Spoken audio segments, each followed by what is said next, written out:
Hello everyone. तो आज का जो ये वीडियो होने वाला है वो रेलवे रिक्रूटमेंट बोर्ड यानी कि हाल ही में जो रेलवे ग्रुप डी की पदों पर न्यू वैकेंसी आई है।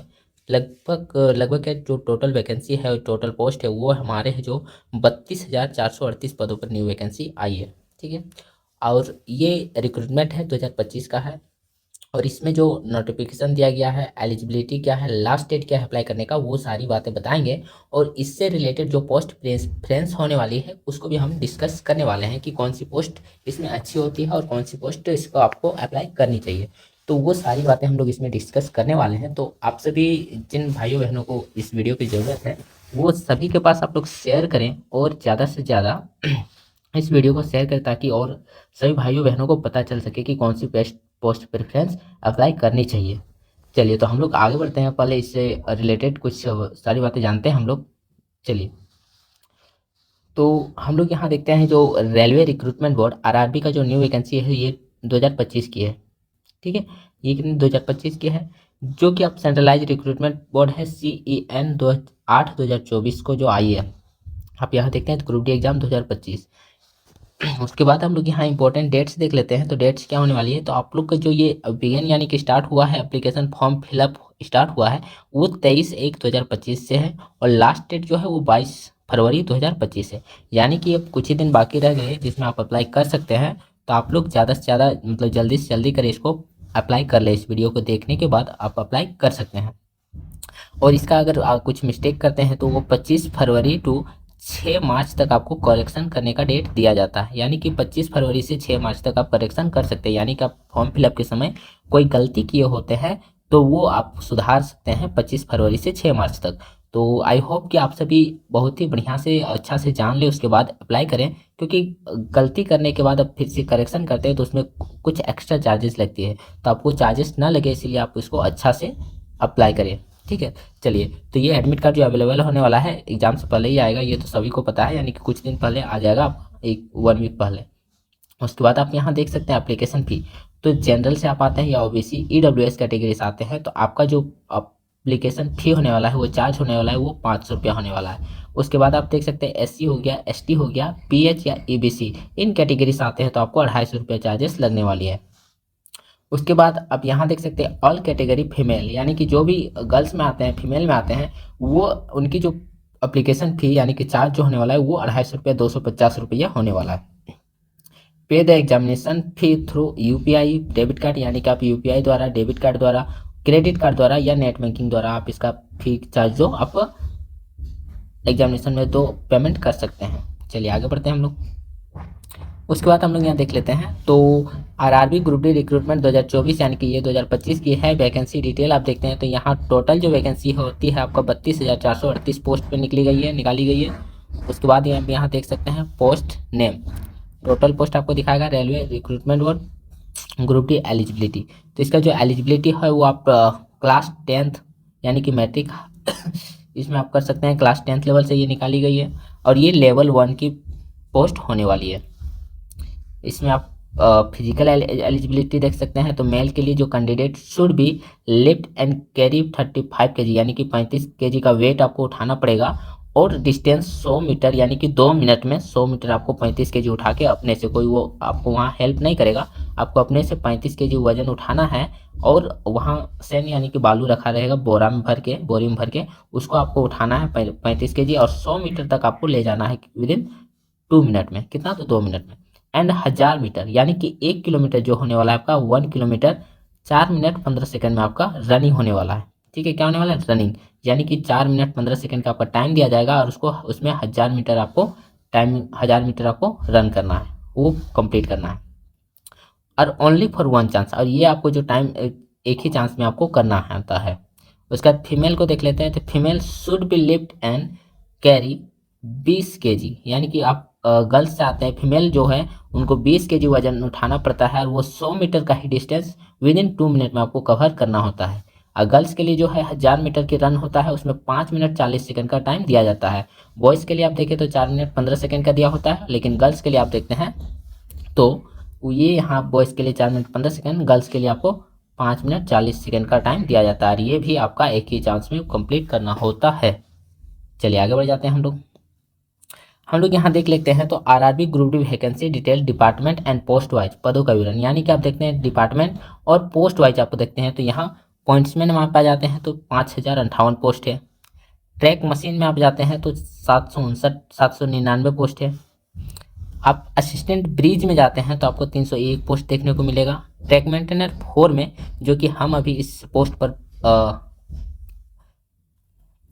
पर हम अभी ड्यूटी करते हैं, तो आप सभी इसी का ज़्यादा वैकेंसी निकलता है। तो आप सभी यहाँ देख सकते हैं 13,187 पोस्ट वैकेंसी निकाली गई है ट्रैकमैन 4। अभी हम इस पर फिलहाल ड्यूटी करते हैं। चलिए आगे बढ़ते हैं। तो असिस्टेंट पीवे में जाते हैं तो आपको 257 पोस्ट देखने को मिलेगा। असिस्टेंट CNW में देखते हैं तो 2587 पोस्ट हो गया। TRD डिपार्टमेंट हो गया 1381 पोस्ट।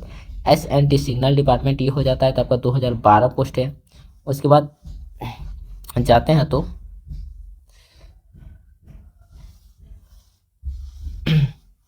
लोकोसेट में आप जाते हैं तो लोकोसेट डीजल में आपका 420 पोस्ट हो जाता है। उसके बाद लोकोसेट इलेक्ट्रिकल में जाते हैं तो 950 पोस्ट हो जाता है। उसके बाद आप देखते हैं तो इलेक्ट्रिकल डिपार्टमेंट आपको हो जाता है 744 पोस्ट। TLNSE ये क्या क्या काम होती है ये सारी अभी बताएंगे, तो आप सभी कंटिन्यू देखते रहें। TLNSE में जाते हैं तो आपको 1048 पोस्ट हो जाता है। और TLNSE वर्कशॉप में जाते हैं तो आपका 624 पोस्ट देखने को मिलेगा। असिस्टेंट वर्कशॉप में आप जाते हैं तो 3077 पोस्ट आपको देखने को मिलेगा। इसके बाद आप सभी को जोन वाइज वैकेंसी लिस्ट चाहिए तो आप सभी कमेंट में ज़रूर बताएं। उसके बाद आप यहाँ देख लेते हैं इसको अप्लाई किया जाता है तो आपको तो यहाँ बता दिया गया है कि जो शैक्षिक हो गया यानी कि एलिजिबिलिटी होने वाला है, एजुकेशन एलिजिबिलिटी, वो 10th पास होने वाली है। ये लेवल 1 की है। इसका पैटर्न आप देख सकते हैं। आपको रेलवे ग्रुप डी की भर्ती जो 100 प्रश्न होंगे, आपको परीक्षा पूरी करिए, मतलब पूरी परीक्षा को जो पूरा करना होता है वो 90 मिनट का आपका टाइम दिया जाएगा। और इसमें टोटल एक क्वेश्चन जो रहेगा 1 अंक मिलेगा। और अगर आप 3 गलती 1/3 अंक जो है काट लिया जाता है आप गलत करते हैं तो, यानी एक गलत करते हैं तो 1/3 मार्क्स आपका कट जाता है। चलिए इसका देख सकते हैं। तो साइंस से आपको 25 क्वेश्चन देखने को मिलेगा। मैथ का आपका 25 क्वेश्चन रहेगा। उसका जनरल इंटेलिजेंस एंड रीजनिंग यानी कि रीजनिंग से आपको 30 क्वेश्चन देखने को मिलेगा। और general awareness and current affairs आपका 20 क्वेश्चन देखने को मिलेगा। ठीक है। और ये जो है total number of question show होने वाला है और टोटल मार्क्स जो होने वाला है वो भी शो होने वाला है। इसको आपको कंप्लीट करना होता है 90 मिनट में। तो आप सभी अच्छा से तैयारी करते रहें। चलिए और आगे देखते हैं। तो ये जो होने वाला है CBT बेस्ड यानी कि कंप्यूटर बेस्ड टेस्ट होने वाली है।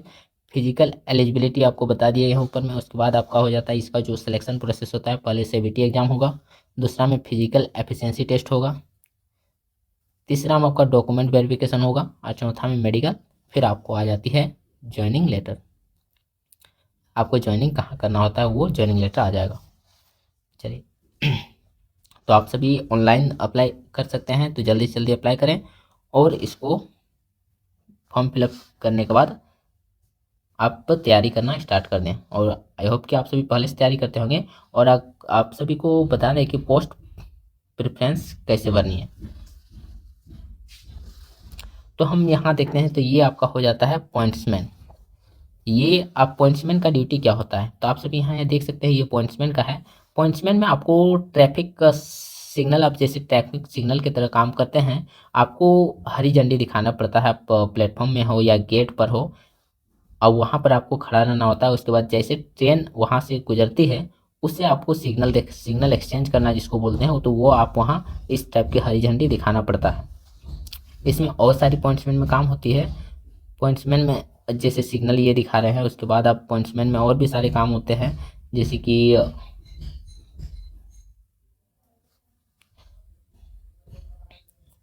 तो पॉइंट्समैन का आप काम जान गए हैं। तो आई होप कि जो पहला पोस्ट प्रेफरेंस आपका होने वाला है वो आपका फर्स्ट नंबर में पोस्ट प्रेफरेंस आपका ये पॉइंट्समैन ही रखेंगे। ठीक है। इसका जो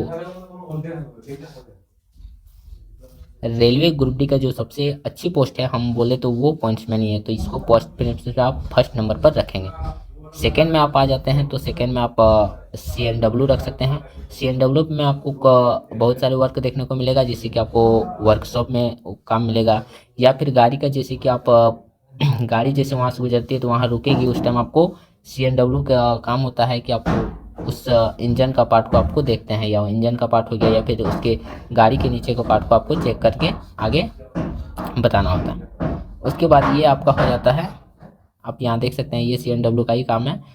ये वर्कशॉप में काम चल रही है। उसके बाद आगे आ जाता है S&T डिपार्टमेंट यानी कि सिग्नल डिपार्टमेंट। तो group D assistant signal and telecom department आप देखें तो आपको सिग्नल से रिलेटेड जो भी काम होता है वो आपको करना होता है। आप सभी यहाँ देख सकते हैं ये सिग्नल से रिलेटेड ये काम है, तो आप सभी यहाँ देख सकते हैं। कुछ भी आपकी खराबी होती है सिग्नल या फिर पॉइंट ये जैसे को होता है इस लाइन को, वो कंप्लीट आपको यही सिग्नल से रिलेटेड ये सिग्नल डिपार्टमेंट का काम होता है। चलिए, ये आप सभी देख सकते हैं ये सिग्नल डिपार्टमेंट का ही काम है। उसके बाद ये आपका हो जाता है टीआरटी डिपार्टमेंट। टीआरटी डिपार्टमेंट है ये इलेक्ट्रिक से रिलेटेड होता है, तो आप सभी इसमें बहुत सारे रिस्क भी होता है क्योंकि इसमें जो आपको लाइन से रिलेटेड काम होता है, हालांकि इसका कनेक्शन जो काट लिया होता है उसके बाद काम होता है, लेकिन ये ज़्यादातर लाइन से ही काम होता है, इलेक्ट्रिक से ही। तो आप सभी देख लें अपना अपना पोस्ट प्रेफरेंस उसके हिसाब से भरें, लेकिन पहला आपका पॉइंट्समैन होना चाहिए, दूसरा में आप पर ये CNW या टीआरडी डिपार्टमेंट, उसके बाद सिग्नल डिपार्टमेंट हो गया। नहीं, पहला आप पोस्ट प्रेफरेंस जो है पॉइंट्समैन भरिए। आप उसके बाद ये देख सकते हैं, तो ये आपका असिस्टेंट पीवे में आ जाता है, लाइन को नया लाइन को बिछाना या फिर उस लाइन को मेंटेन करके रखना, वो पीवे में आ जाता है। ये असिस्टेंट ब्रिज में आप देख सकते हैं, तो नया ब्रिज का जो काम होता है वो आपको करवाना होता है। नया बड़ा ब्रिज जो बनता है उस जगह में आप काम करते हैं, वहाँ भी रिस्की होता है लेकिन बहुत सेफ्टी से काम किया जाता है। उसके बाद ये सकते हैं असिस्टेंट ब्रिज का ही काम है। उसके बाद ट्रैक मशीन, तो ट्रैक मशीन में आपका क्या काम होता है, आप मशीन में रहते हैं, मशीन का मेंटेनेंस के साथ साथ आपको मशीन के द्वारा लाइन का मेंटेनेंस किया जाता है। ठीक है, इन मशीनों द्वारा आप लाइन का मेंटेनेंस करते हैं। ठीक है, जैसे कि ये मशीन से आप कहीं गिट्टी भरते हैं या फिर लाइन को नया लाइन को बिछाते हैं, तो ये मशीन के द्वारा काम होता है। चलिए, ठीक है। उसके बाद आ जाता है आपका लास्ट जो होता है वो ट्रैक मेंटेनेंस ग्रेड 4।